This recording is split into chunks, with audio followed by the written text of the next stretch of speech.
questa misteriosa storia inizia alla fine del 1300, quando la famiglia Boglieri, esperti artigiani, si trasferì da Brescia a Verona.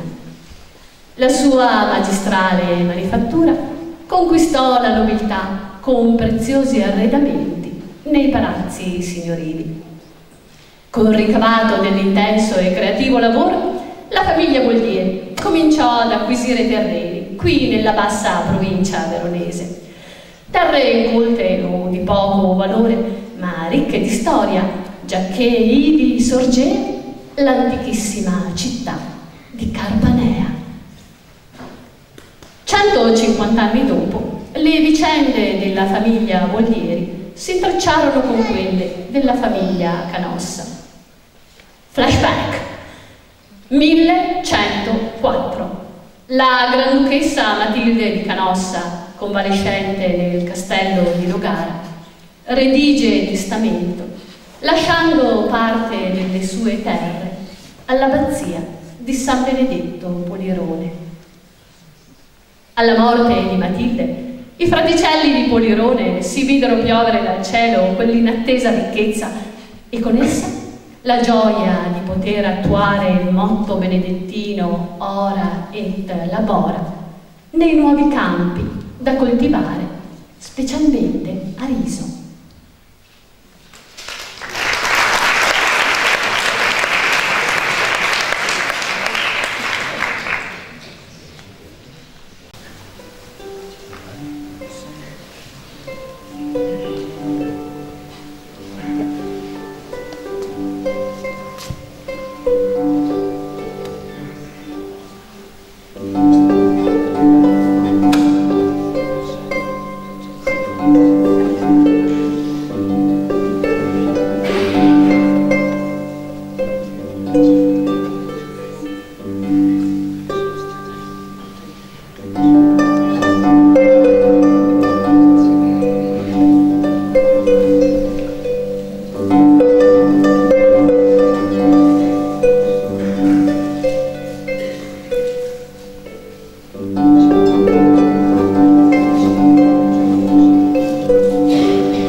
desiderio di ritirarmi da quel mondo, dedicarmi alla preghiera, appartata, in un monastero, non più sposa di uomo ma sposa di Cristo. Conoscevo fin da bambina l'abbazia sull'isola del Polirone, la ripensavo come vallata, tranquilla dopo gole strette di ispidi monti o gelidi passi. Anche quelli erano miei possessi, miei beni sulla terra. Monti ispidi, brughiere cespugliose, distese malate, un dominio troppo vasto, un orizzonte piatto di casupole, irto di castelli e chiese, rustici e nobili, comunità rassegnate e piccoli inquieti, società diverse, dissimili, differenti.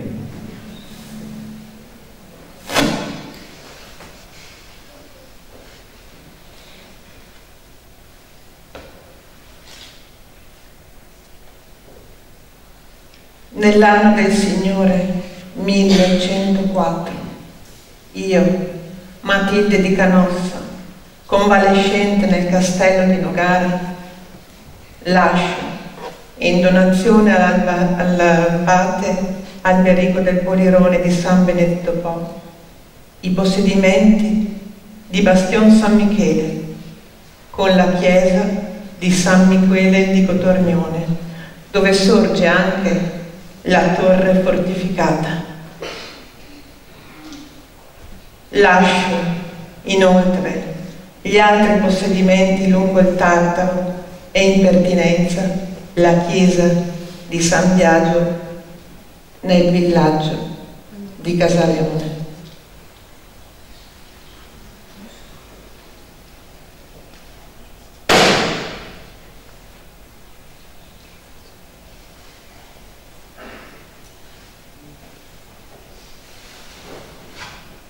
Voglio vestirmi di un'ampia veste rossa per incontrare Cristo, il Salvatore. Matilda, Dei grazia, sì, qui desti. Io, Matilde, se sono qualcosa, se valgo qualcosa, lo sono per grazia di Dio, qualcosa del tutto che tu sei, Signore, Salvatore.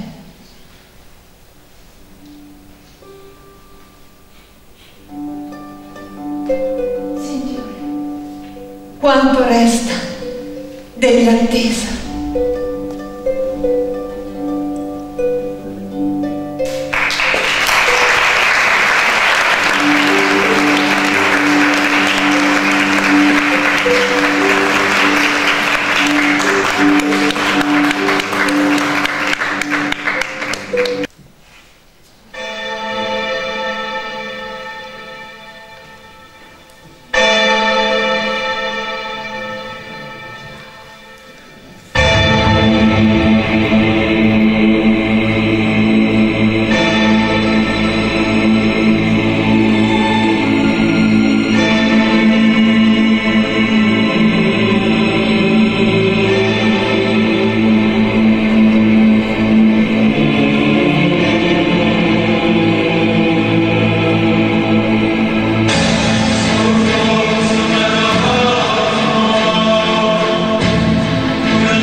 Nel paese di Casaleone, in località Castellazzo, la famiglia Boldieri si costruì la residenza estiva. Anche foreste lussureggiavano su quei terreni, quindi legname da lavorare. Nacquero infatti le prime prestigiose falegnamerie, i laboratores de Bolteris. Piero Antonio Boltieri ai suoi figli aprì la strada verso un futuro ricco di cultura e verso una fulgida scalata sociale.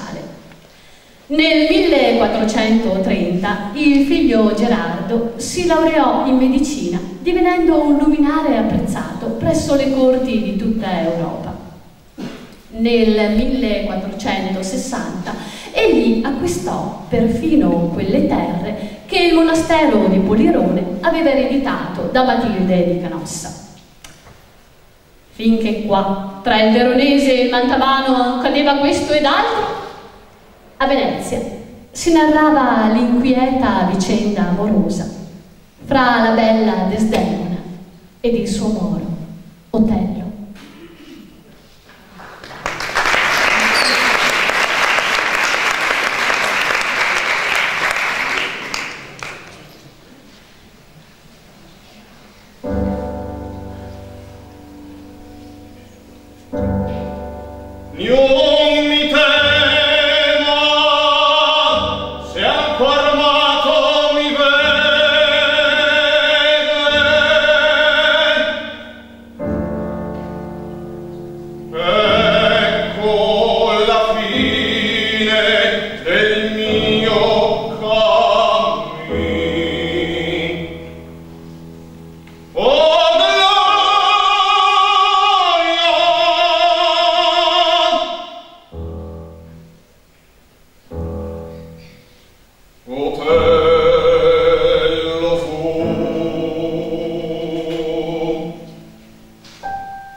essere ottimi rapporti con gli Scaligeri ed anche con la Serenissima Repubblica, che concesse loro ben convenienti esenzioni di fiscali.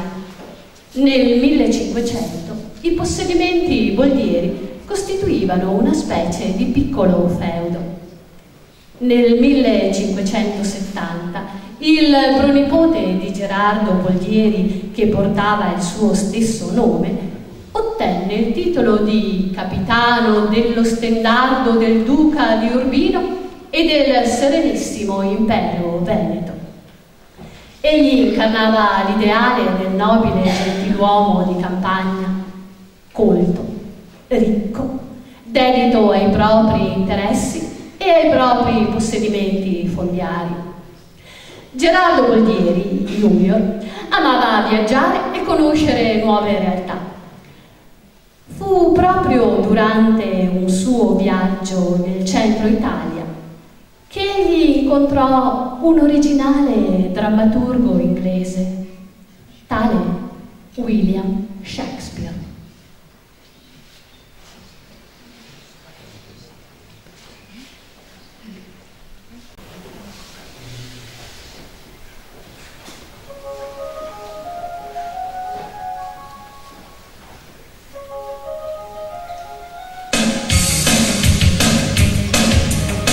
La duchessa Donna Vittoria Farnese della Roma, Celina, la dama di compagnia, Tonina, la domestica, le amiche, l'amico Alfonso, Gerardo Boldieri e con la partecipazione straordinaria di William Shakespeare.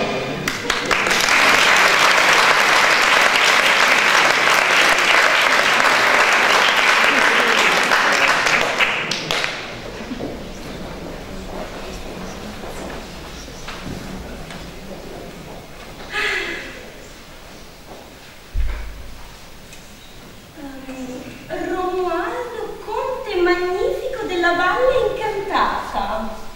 Interessi: equitazione, amante della caccia alle manguste e appassionato di poemi cavallereschi. Situazione sentimentale: barba disponibile, mi aggrada. Invia un piccione a Romualdo. Sì.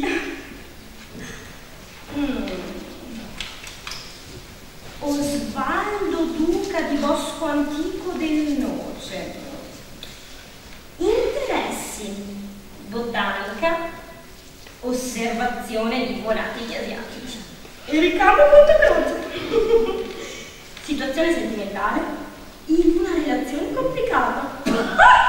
Vittoria, cosa state facendo? Venite, guardate. Ci sono tutti gli aggiornamenti su quel dei volti. Tutti giovani in età da marito.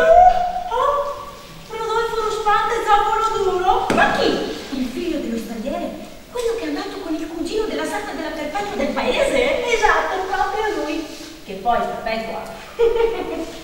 Carteccio, sfiora se è possibile. Do pena finito della Barbieri che casbato dosso. Altri duppistoni. Le tutto un spetto reale, tutto il dì. Scegliere 4 l'altro dì e l'età. Cos'è successo? Davidore, richieste di amicizia. Le ore del giorno al latte sono i viaggiatori.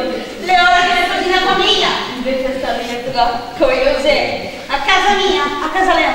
Non succedeva tutte queste robe. Non era tutte queste briciole.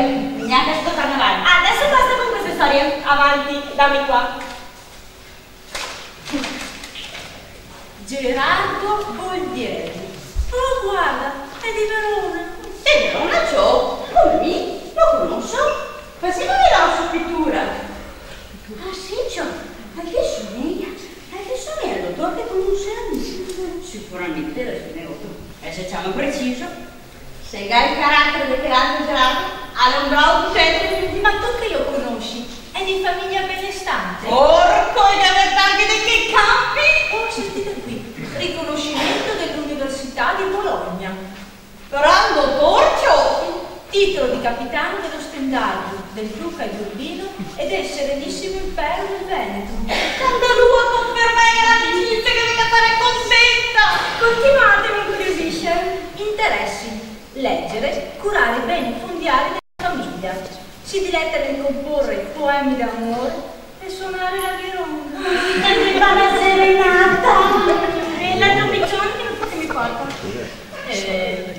William Shakespeare. William Shakespeare. Guglielmo Leandro. Un forestiero. Interessi: Inghilterra e la nebbia della sua amata Londra, dalla quale trae ispirazione per le sue composizioni. Se vieni a casa Leo scrive un poema più giorni, no, nebbia che. Fatemi vedere il dipinto. Ha un viso interessante ed è amico della regina Elisabetta. Autore di numerose commedie di successo con la compagnia Lord Chamberlain's Man. Qualità: intrigante, piacente e con capelli fluente. Mi pare massa un figo, chissà che cosa sotto. Via Antonina, tu non puoi capire. Lui è un gabiuomo di Londra.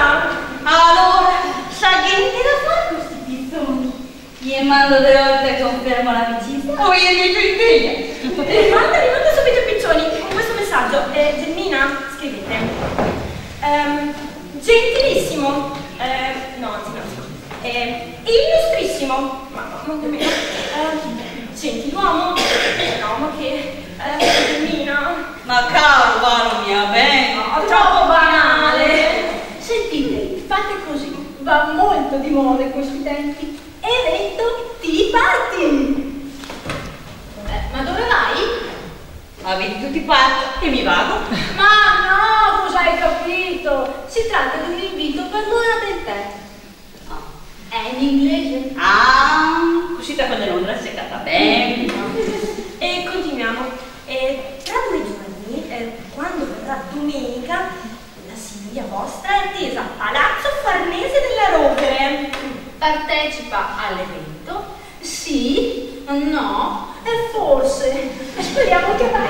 Intanto invito tutte le mie amiche nobili. Buone palle chicchere! Come dici? Nulla.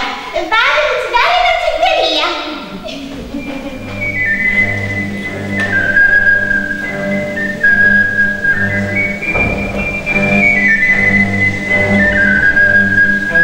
E giunse così domenica nella splendida Urbino.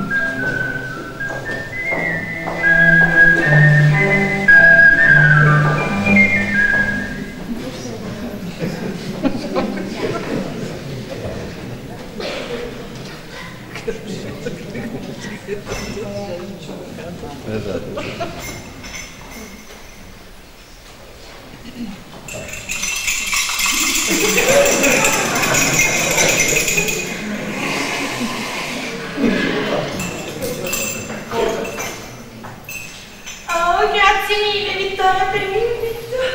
Ma che meraviglia quel bollettino dei molti. Credo che mi scriverò anch'io per trovare marito. Sì, così possiamo sempre essere aggiornati sui giovani della buona società. Oh, chi lo dici? È così difficile trovare un gentiluomo affascinante e raffinato di questi tempi. Dicevate Vittoria, questi sono 2 scrittori. Ah, ne ho conosciuti tanti di scrittori, ma mai nessuno che sapesse usare il pene e la penna.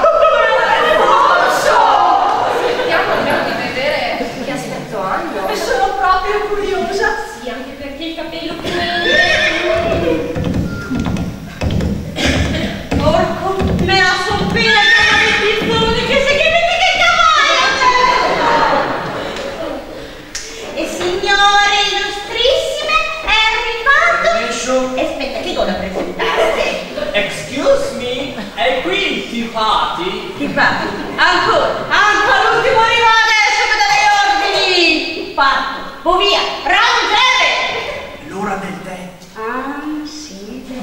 benvenuti cari signori, prego, accomodatevi. Io sono donna Vittoria Farnese della Rovere. Oh, Scipigna, che penna enorme avete! Ehi, girls, E dice a me? Il nobile Gerardo, spinto dalle più amorevoli intenzioni e abbagliato dallo splendore della duchessa, tenta di ingraziarsi le sue attenzioni citando romantici versi tratti dai suoi poemi. Vittoria, perché siete voi Vittoria?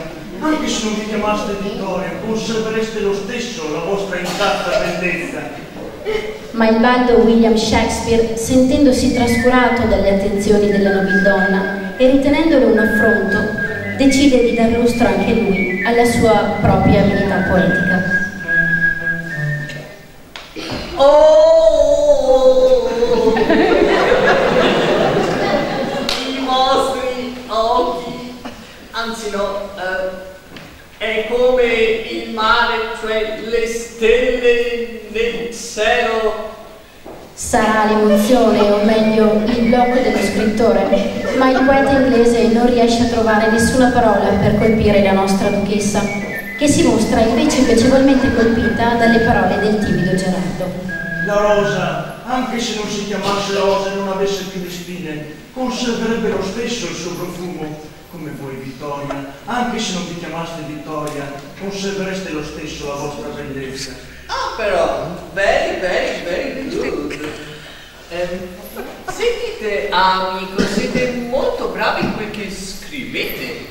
Mio buon amico, perché non venite da me ospite a Verona? Vi farò vedere gli altri miei scritti.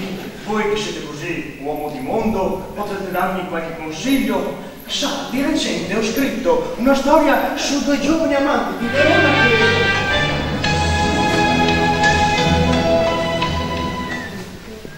Gerardo e William Shakespeare si trovarono a condividere frequentazioni di nobili salotti. Entrambi ambivano l'amicizia della duchessa d'Urbino, donna Vittoria Farnese della Rovere. Amicizia prestigiosa. William Shakespeare, diretto a Verona, si fermò ad alloggiare in queste terre bagnate dal fiume Tartaro, ospite dell'amico Gerardo. In questo feudo Shakespeare trovò quasi ristoro, gli sembrò di vivere come un'aria di casa, respirando la nebbia delle valli veronesi, molto simile alla nebbia della sua amata Inghilterra. Il nobile Gerardo amava dedicarsi alla scrittura. E qui, in queste campagne, in località ora chiamata Boldieri Castellazzo, che in una giornata d'autunno egli scrisse la novella intitolata L'infelice storia d'amore dei due fedelissimi amanti di Verona, Giulia e Romeo. La novella venne pubblicata da editore veneziano nel 1553. Ora la domanda sorge spontanea: quale collegamento può esserci tra questa novella scritta da Gerardo e il celebre dramma di Shakespeare? Che Gerardo abbia regalato copia del suo libro all'amico William? Gerardo ospitò Shakespeare anche a Verona e poi insieme i due proseguirono il viaggio verso le capitali d'Europa. Quanti all'epoca conoscevano la novella degli sfortunati amanti veronesi scritta da Gerardo Boldieri di Casaleone? Probabilmente molto pochi. Colpo di scena: Inghilterra, 1594-1596. Il drammaturgo William Shakespeare mette in scena la storia che narra il tragico amore di due giovani veronesi, Giulietta e Romeo.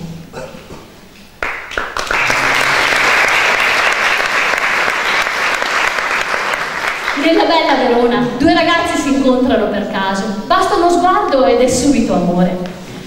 Ma questo amore è già segnato dalle stelle.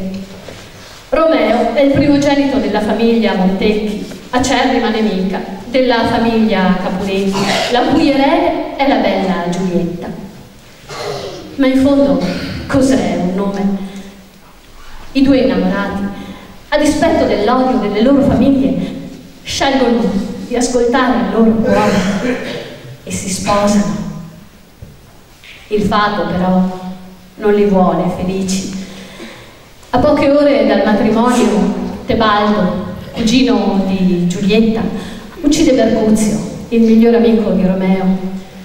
Il giovane, lacerato dal desiderio di vendetta, uccide Tebaldo. È l'inizio della tragedia. Romeo è condannato all'esilio e la prima notte di nozze sarà anche l'unica che i due sfortunati amanti potranno vivere insieme.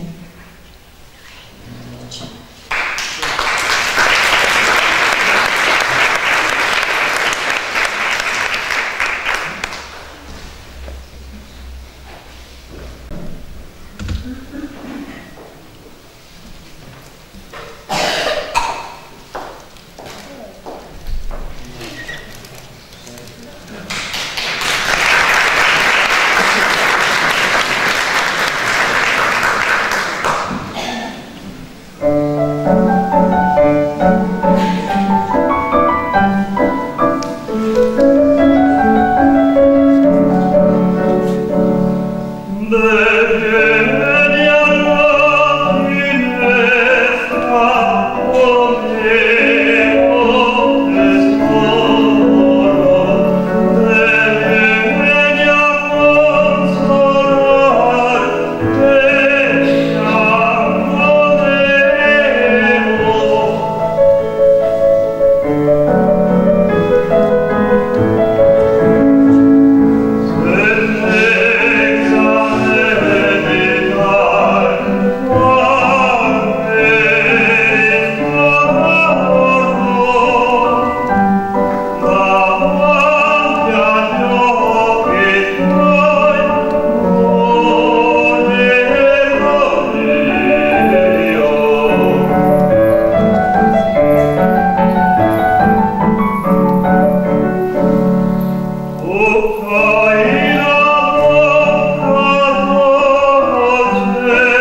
schede della televisione.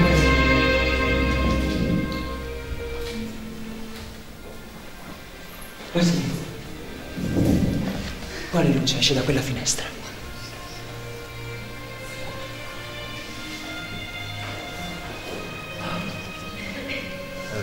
Quello è l'Oriente. Oh, Giulietta, il sole.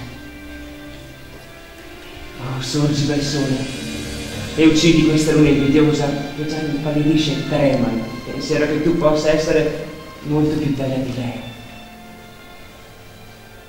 Oh, è la mia signora. È il mio amore. Se almeno lo sapesse. Guardate. Guardate come appoggia la guancia sulla sua mano. Ah, fossi anche solo un guanto di quella mano per poter toccare la guancia. Ohimè. Lei parla. Parla ancora. Romeo. Romeo. Ma perché sei tu, Romeo? Rinnega tuo padre e rifiuta il tuo nome. O se non vuoi, allora giura soltanto di essere il mio amore. Io non sarò più una Capuletti. No, l'ascolto ancora o parlo adesso? In fondo è soltanto il tuo nome che è il mio nemico.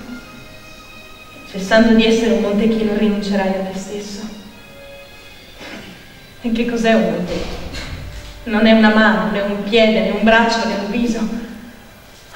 Non è nessuna delle parti del corpo di un uomo. E che cos'è un nome? Quella che noi chiamiamo rosa con un altro nome avrebbe lo stesso profumo. E così Romeo. Se io non lo chiamo più Romeo, beh, conserva le stesse qualità che gli spettano di diritto. Romeo, lascia quel nome che non è parte di te.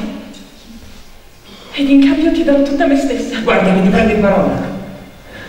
Chiamami amore e questo sarà il mio nome di battesimo. D'ora in poi non sono più Romeo. Chi sei tu? Che protetto dall'oscurità della notte inciampi nei miei più segreti pensieri. Non so con quale nome dirti chi sono, cara santa, poiché questo nome è odioso anche a me. Perché il nome di tuo nemico, se fosse qui scritto, lo straccerei. Ancora non ho udito 100 parole della sua voce e già lo riconosco. Non sei tu, Romeo, un Montecchi. Né l'uno né l'altro, mia cara, se tu non lo vuoi. Ma come hai fatto ad arrivare qui? E perché? Le nostre mura sono alte, sono impervie. Ti ammazzeranno se ti trovano qui. Con le ali dell'amore ho attraversato quelle barriere, poiché non c'è nessun confine con l'amore. Tutto ciò che l'amore può fare, l'amore osa. Ed è per questo che se lo dico ai parenti non mi spaventa. Se ti trovano ti uccideranno. Ohimè, c'è più pericolo nei tuoi occhi che in 20 delle loro spalle. Non vorrei per nulla al mondo che ti trovassero qui. Ho il mantello della notte per nascondermi da loro. Ma se non mi ami, dillo sinceramente. Sarebbe meglio morire per mano loro che vivere ancora senza di te. Se non ci fosse l'oscurità della notte a nascondermi, tu vedresti come un pudico rossore colorisce le mie guance, pensando alle parole che mi hai sentito pronunciare. Io vorrei rispettare i modi e le apparenze. Vorrei rinnegare quello che ho detto. Ma bando alle formalità. Mi ami davvero. Lo so che risponderai di sì. E anche se giurassi, potresti mentire. Giove ride dei giuramenti degli innamorati. Caro Romeo, se mi ami, dimmelo sinceramente. Ma se pensi male perché mi sono arresa troppo presto a te, Allora prenderò un aspetto severo. Sarò cattiva, dirò di no. Ma solo per indurti a pregarmi di amare, altrimenti per nulla al mondo lo farei. In verità, caro Romeo,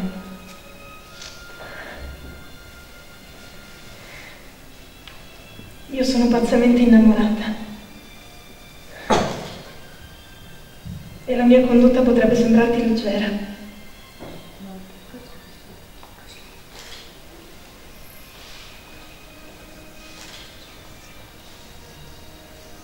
Oh, cara, per quel sacro astro che in argenta le cime di questi alberi, io ti giuro... Oh, non giurare sulla luna, quella bugiarda e incostante che ogni mese cambia la sua faccia. Così anche il tuo amore sarebbe altrettanto mutevole. Io su cosa dovrei giurare allora? Allora non giurare affatto. O se proprio devi, perché non giuri su te stesso, che sei il Dio della mia adorazione, e io ti crederò.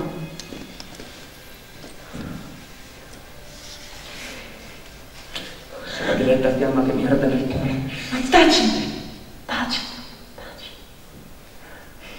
Questa gioia che provo non è la gioia di questa nostra unione di stanotte. È avventata, sconsiderata. Arriva come il lampo che si è già spento prima che uno l'abbia visto. Dolce Romeo, buonanotte. Questo germoglio d'amore, maturando al soffio dell'estate, potrà rivelarsi in un meraviglioso fiore quando ci rivedremo. Buonanotte.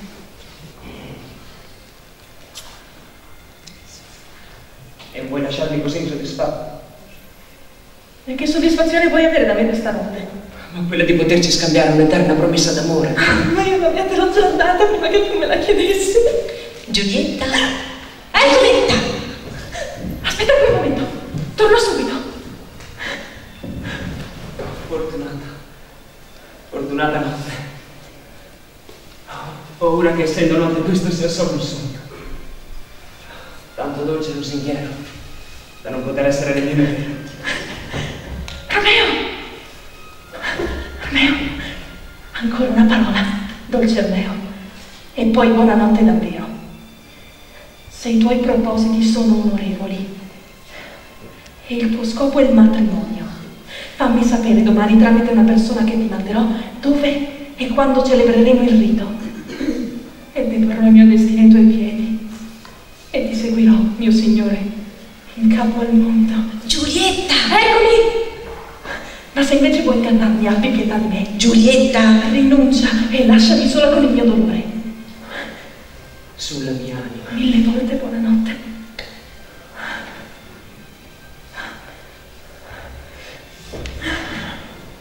Cattiva 1000 volte.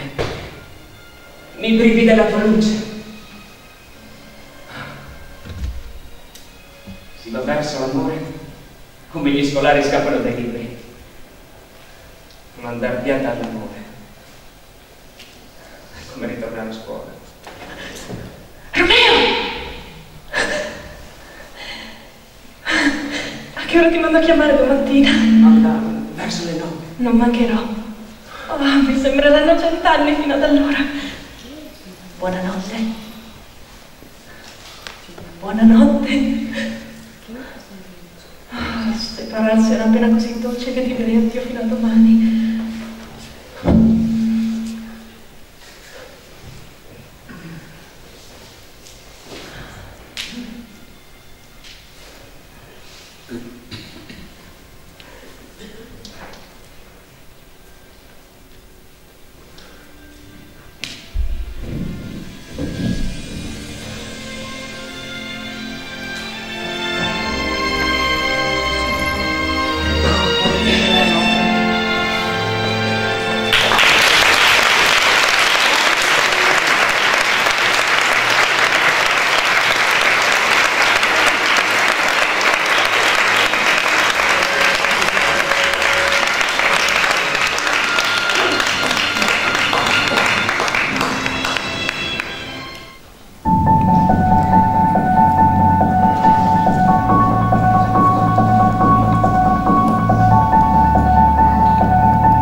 Vuoi già andare via? Ma non è ancora giorno. Era Rosignolo, non l'allodola che ti ha spaventato col suo canto. Ogni notte canta da quel melograno laggiù. Credimi, amore, era Rosignolo. Era l'allodola, la radio del mattino. Ogni notte. La notte ha bruciato tutte le sue candele ed il sole si sta affacciando ad illuminare questa nuova giornata. Devo andare a vivere o restare a morire. Ma quella non è la luce del giorno, credi a me. È un fuoco fato che il sole ti regala per farti luce mentre vai a Mantova. Resta ancora qui, con me. Non c'è nessuna fretta di andare.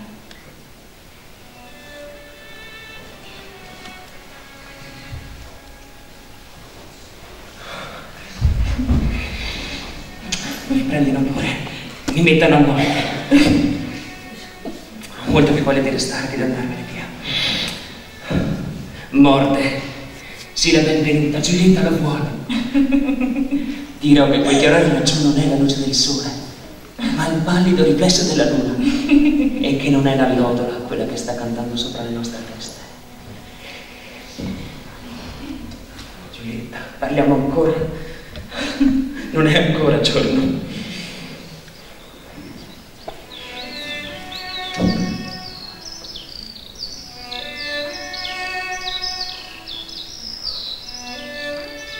È lei. La senti, Romeo? È lei. È lei che col suo canto stonato viene a dividere noi due. Presto, Romeo, c'è sempre più luce. Sempre più luce e tanto più buio per noi. Giulietta, è giorno, fa attenzione. La tua signora madre sta arrivando qui. Finestra, fai entrare il giorno e uscire la vita.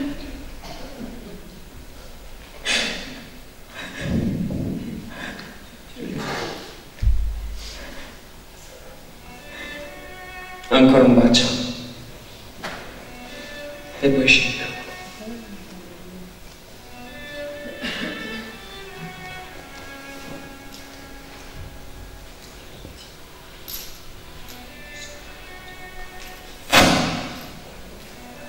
Addio.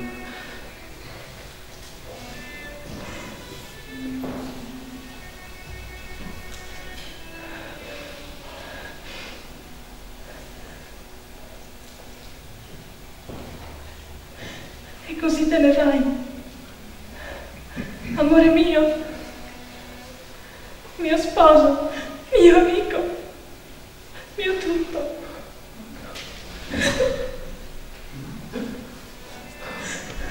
Credi che ci rivedremo? Credo di amore. Un giorno rideremo ripensando a questi brutti momenti. Non ne dubito.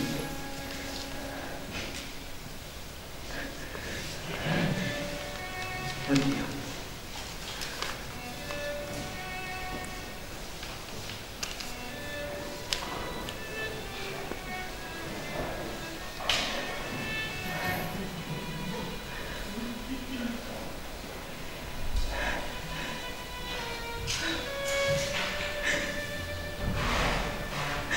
Oddio.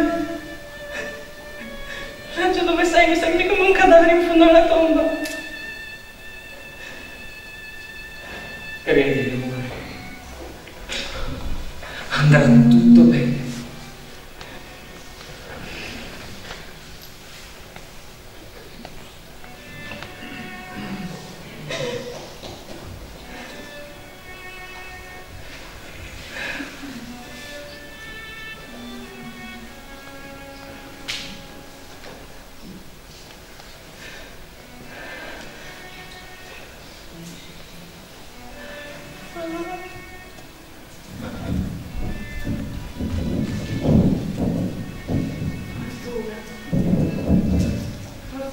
capricciosamente cicotta. Lo so che non lo terrei lontano tanto tempo. Lo so che non ricorderei presto da me.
palazzo, ricchezza culturale e ricchezza economica, cereali, canapa, foreste. Nei pressi di Villa Boldieri sorsero anche le case degli operosi contadini e la corte padronale felicemente crebbe come importante nucleo agricolo e come laboratorio del legno. Ma Gerardo lo ricordiamo partito per l'Europa insieme a Shakespeare. E poi? Del nobile Gerardo, cavaliere dei Boldieri, celibe e senza eredi, non si saprà più nulla. La dinastia Boldieri finì dunque con Gerardo. Giovani donne discendenti della famiglia Boldieri andarono in spose agli eredi dei Canossa. Così, come in un cerchio che si chiude, come in un misterioso disegno del destino, tutte le terre che furono dei Boldieri tornarono ai Canossa. Ma Gerardo? Dove finì Gerardo? Chissà se la sua scomparsa fu dovuta in qualche modo a quella novella, l'infelice storia, eccetera, eccetera, di Giulia e Romeo. Chissà. Chissà mai cosa accadde. Le ipotesi sono tante.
poiché la nostra causa ha come protagonisti, pensate bene, 2 fantasmi, e la facciamo appunto di sera perché di giorno chi li avrebbe visti? Quindi la facciamo di sera. Ma io comincerei con darvi un'altra informazione. All'ingresso, quando siete arrivati qui questa sera, vi deve essere stato consegnato un sassolino, ce l'avete? Sì. Perfetto, bello questo pubblico che risponde. Il sassolino vi servirà per la votazione. Qui abbiamo 2 signori che tra un po' andrò a presentarvi e voi dovrete inserire nelle ciotole che vi arriveranno dalle nostre 2 ragazze che passeranno tra minuti e dovete dare la vostra preferenza per scegliere appunto il vostro prediletto, quello che secondo voi ha ragione, mi raccomando, perché il pubblico la fa da padrone. Io direi che potremo cominciare con il fare entrare, buonasera Giacomo, buonasera, con il fare entrare i nostri due signori, i nostri 2 contendenti. Alla mia sinistra il signor William Shakespeare e alla mia destra Gerardo Boldieri.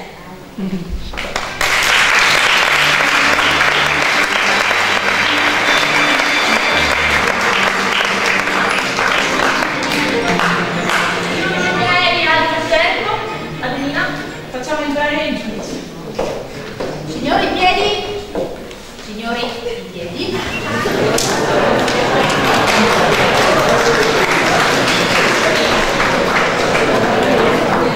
Presiede in piedi il giudice Giustino Bianchetti.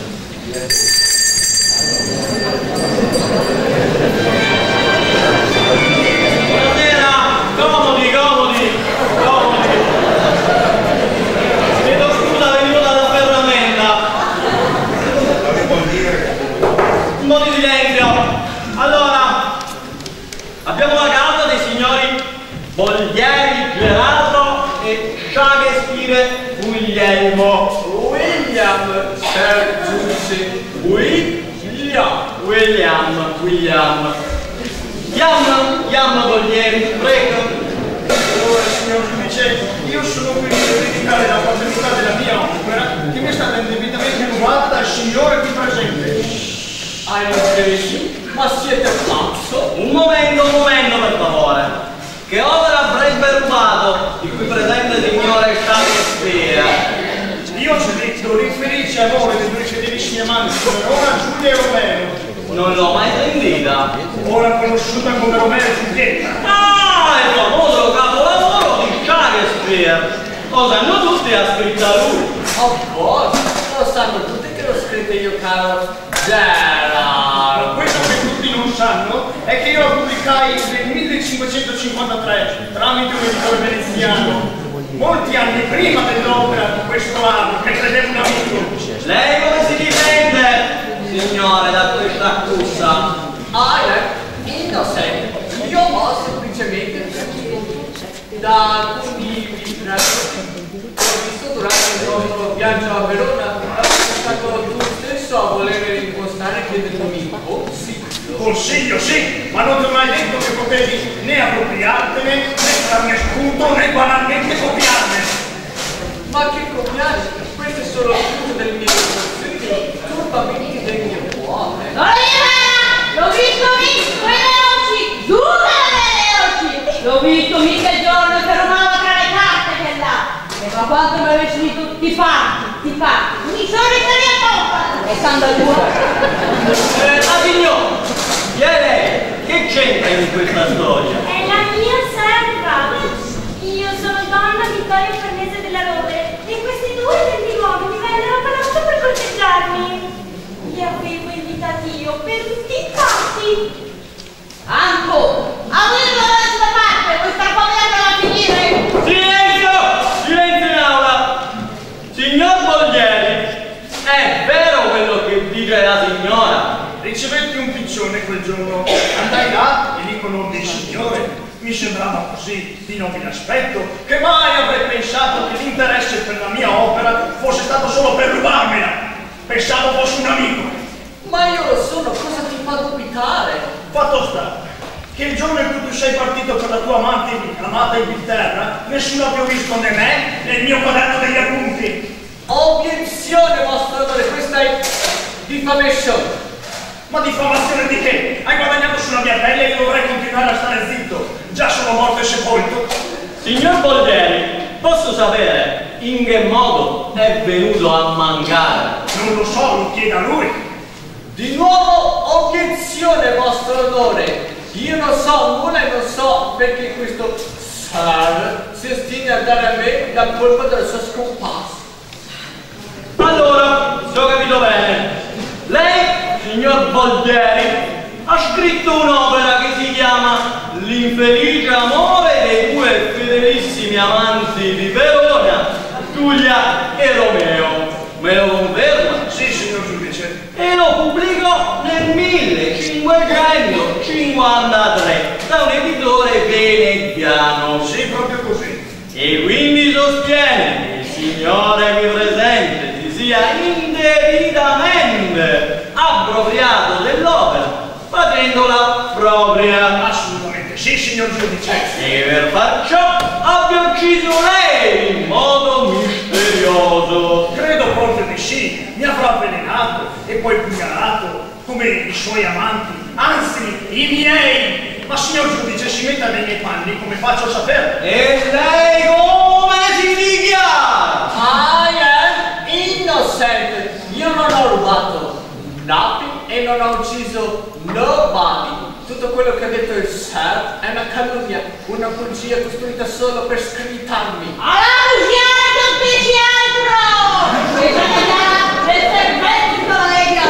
Silenzio! Silenzio! In definitiva, signor Boldieri, qual è la sua richiesta? Io chiedo che tutte le opere scritte, ispirate alla mia storia, siano esse anche filmate e recitate, sia riportato il mio nome come primo autore, a titolo di danni morali, risarcimento di danni morali. Inoltre chiedo che le indagini relative alla mia morte vengano riaperte perché il signore qui non me la racconta giusta. E lei, signore Shakespeare, come risponde a queste richieste?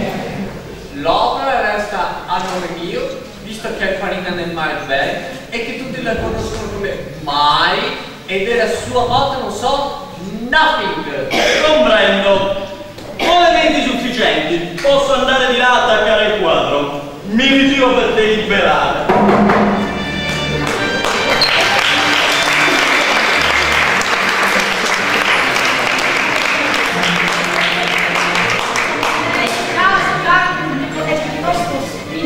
E cause simili che non ne abbiamo mai incontrato. Vi ricordo nel frattempo la famosa ciotola che dovrebbe, le famose ciotole che dovrebbero passare lì in mezzo a voi nel pubblico, e poi vi invito nuovamente a mettere il sassolino nella ciotola del vostro prediletto. Ora li avete ascoltati, avete un po' capito di che cosa si parla. Ecco, ma io andrei a sentire direttamente se tra qualcuno di voi c'è qualcuno che vuole dire qualcosa, se il pubblico... Prego. Sì, è vero, questo è un caso parecchio particolare, ma meglio mi sento di poter esprimere un parere alquanto decisivo. Il parere è questo: il signor Guglielmo è stato un bello furbetto perché se ne è approfittato del buon cuore di un onestissimo poeta. E per che cosa? Signor giudice, per che cosa? Per rubare le opere! No, io invece sono del parere opposto. Il signor Boldieri doveva avere più cura delle sue opere e magari registrare alla SIAE. Concordo, effettivamente sei stato un gran credulone. È ovvio che se inviti qualcuno a casa tua e gli mostri le tue opere inedite, il rischio c'è. Ma cosa state dicendo? Ma non lo vedete? Ma quel povero ragazzo è innocente. Se lui è un furfante, perché lo è, sicuramente non è colpa sua. Io mi fermerei un secondo e andrei a sentire se Giacomo ha qualcosa da dirci, nel senso che ti volevo chiedere, ci sono altri casi, altre opere che si assomigliano? Sì, certo, Barbara. Bram Stoker, autore di Dracula, ha preso ispirazione per il suo personaggio dal racconto Il vampiro di Polidori, come conosciamo bene.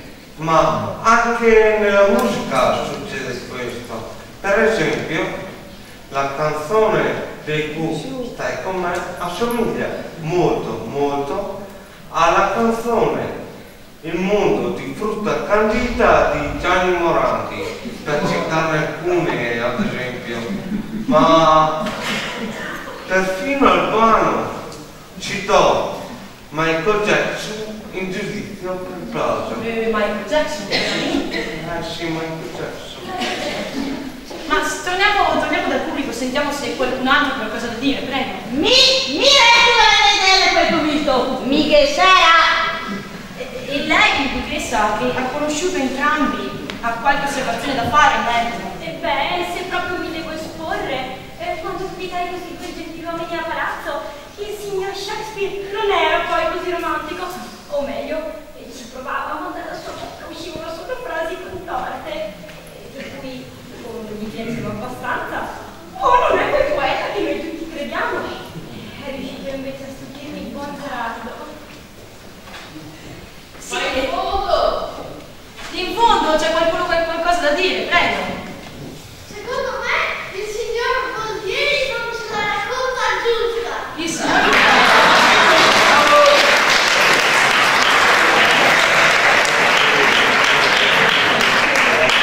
c'è qualcun altro, c'è quelli in fondo che magari dà ragione invece a Gerardo, che poi è qui di Casaleone, no? Siamo tutti in zona, invece il signor Shakespeare da Londra magari non so, era più furbetto. Voi che cosa ne pensate? Qualcun altro? Nessuno? Solo lui coraggioso.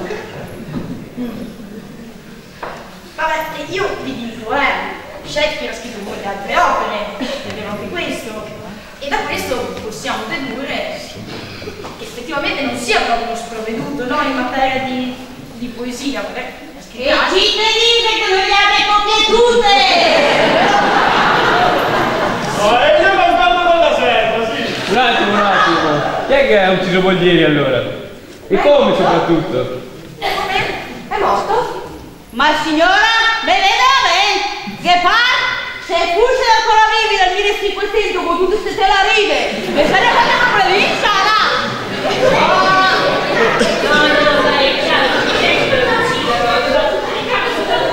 Ma adesso questo è il gioco verso la candela.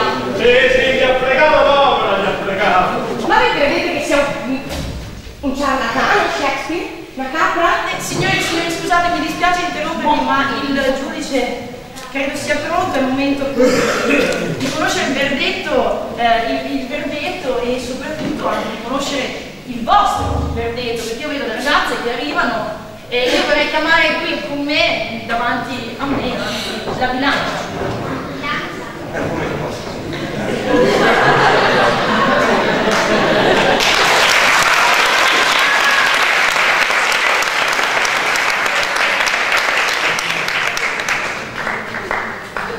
Signori, vado a togliere il verbo della bilancia.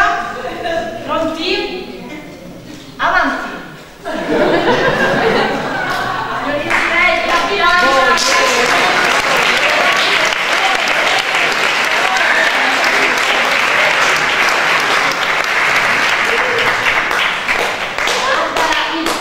Decisamente a favore di Gerardo, ma aspetta al giudice adesso e mettere il verdetto. Io andrei che potremmo andare a conoscere il verdetto. Signori, in piedi?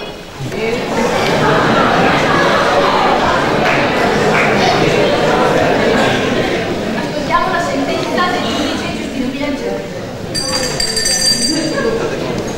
Prego, seduti.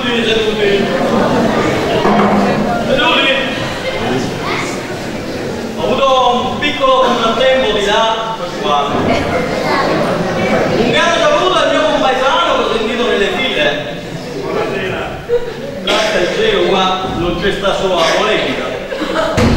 Abbiamo discusso il caso dei signori Boldieri Gerardo e Shakespeare Guglielmo. Il primo accusa quest'ultimo di aver copiato l'opera La triste vicenda degli infelici amanti Rometta e Giuliano. L'infelice amore dei suoi fedelissimi amanti di Verona, Giulia e Romeo, signor giudice. Insomma, quella cosa lì. Andiamo avanti. Inoltre il signor Boldieri afferma di essere stato ucciso in circostanze misteriose cose, da qui presente il signore Shakespeare. Signore Shakespeare si oppone. Secondo l'articolo 8 bis // comma 678 del DPR 917 233 modificato 602 del 73. Mi faccio fare il curva numero 40, scemo 1400 per andare al piatto, signor giudice. Insomma, in base alla legge, dichiaro che l'opera di Boglieri è originale e il signor Shakespeare è quindi colpevole di infame plagio. Siccome il nome originale però è troppo lungo e non si può sentire, e visto che ormai tutti la conoscono così, come Romeo e Giulietta, in questa sede viene deciso che d'ora in poi l'opera sarà chiamata Romeo e Giulietta di Gerardo Boglieri. Oh my god, avevo già pronto lo scatolone di gadget da vendere al musical di Coccianti. Per quanto riguarda la morte misteriosa del signor Boglieri, in assenza di elementi probatori convincenti e non essendo disponibile la prova del DNA, la richiesta non appare meritevole di accoglimento. Pertanto le indagini non potranno essere riprese. Così è deciso. L'udienza è tolta.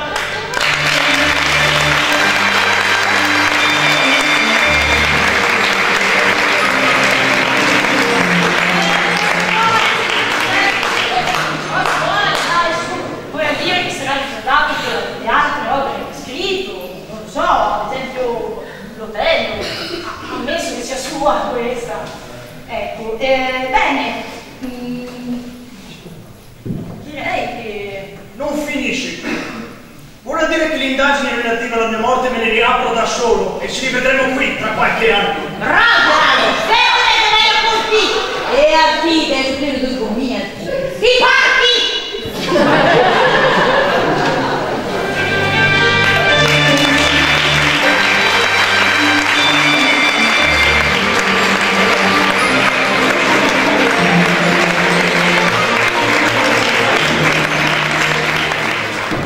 Ricordiamo che in sala si stanno aggirando misteriosi personaggi per la raccolta di misteriosi biglietti per un misterioso risotto.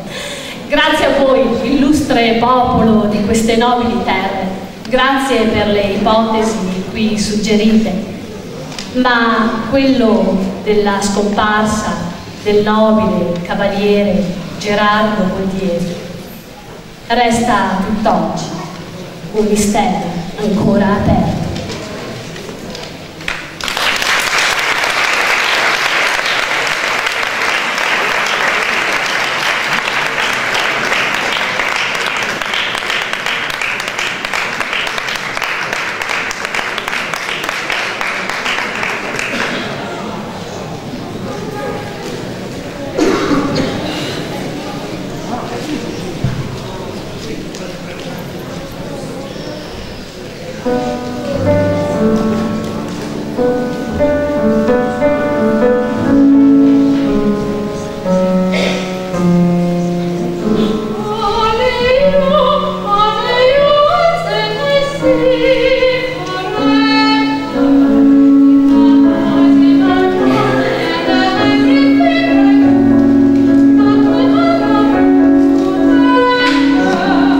And there's nothing for me but my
due cose.